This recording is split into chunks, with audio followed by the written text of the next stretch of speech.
We pay our respects to elders past, present and emerging, along with all the First Nations people who have collaborated with us on this research.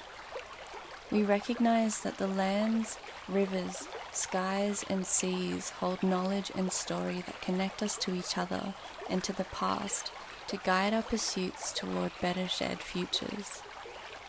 Under the bricks and mortar, concrete and asphalt, this land always was and always will be the traditional country of the Yagara and Turrbal peoples. Our project was proposed by Murawin, a national Indigenous-led consultancy dedicated to breaking cycles of disadvantage and supporting projects for better futures for Indigenous Australians and other marginalised groups. Usually, marginalised groups like young and First Nations people are left out of placemaking and design processes. Our research aims to investigate the perspectives of young people who have been historically marginalised from placemaking, focusing on public spaces along Maiwar. Before European colonisation, Maiwar was a significant spiritual landmark for Aboriginal communities to gather for ceremonies, fishing and socialising. Today, the river remains a central meeting place and holds memories, traditions, culture and hope for First Nations people in Mianjin. Placemaking transforms physical spaces into meaningful places. It involves the planning, designing and managing of public spaces to meet the needs and desires of people, creating places where people want to live, work and play. However, as this concept is broad and doesn't identify who it includes, it potentially continues to exclude young people from urban design. We aim to broaden placemaking frameworks that enhance young people's sense of safety, belonging and community in public spaces. Our key research question for this project was, what are the current perspectives, experiences and needs of historically marginalised people, such as young people, in the design of public spaces? We conducted 2 focus groups, inspired by Yarning Circle methodology, with a total of 11 non-Indigenous participants, aged 18 to 26. Our findings emerged from the discussions during these focus groups and were also informed by Murawin and published academic literature.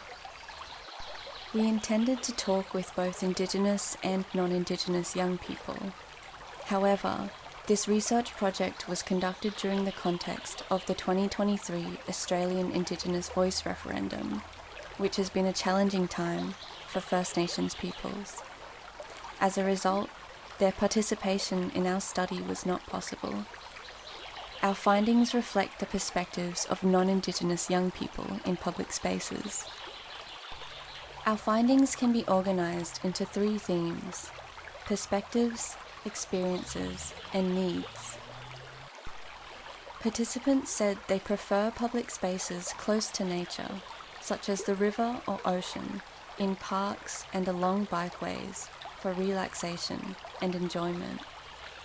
They stress the significance of community infrastructure, promoting a sense of safety and belonging. The openness of these public spaces and unrestricted access to facilities contributed to their enjoyment of some spaces over others. I am a street dancer. I found most of our activities because we are literally on the street. We're mostly outdoor and we're trying to find somewhere with water, toilet, and some other ground to be able to do the activity. Discussion on the control of public spaces was prevalent.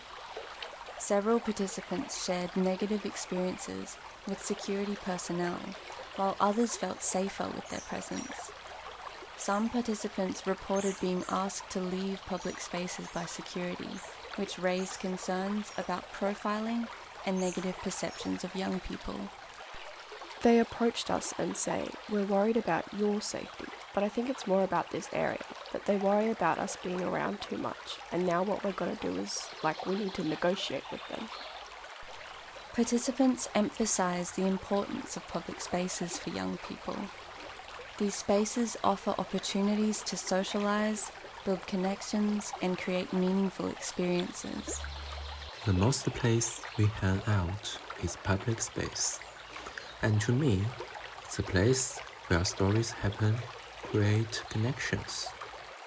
Public spaces are especially valuable for young people, as they are often accessible when paid venues aren't. However, many public spaces aren't designed with young people in mind, leading to feelings of discomfort and insecurity. To make public spaces more inclusive, participants suggested involving young people in the design process. It might be better if people made their own spaces rather than having them made for them. Working on totally inclusive spaces and how to do that in a way that is truly safe for everybody included in that. To create inclusive public spaces, design processes must prioritise consultation with young people. As Australian placemaking lacks Indigenous perspectives and consultation, future research with Indigenous participants will need more time and resources to incorporate understandings of Indigenous connection to country into places.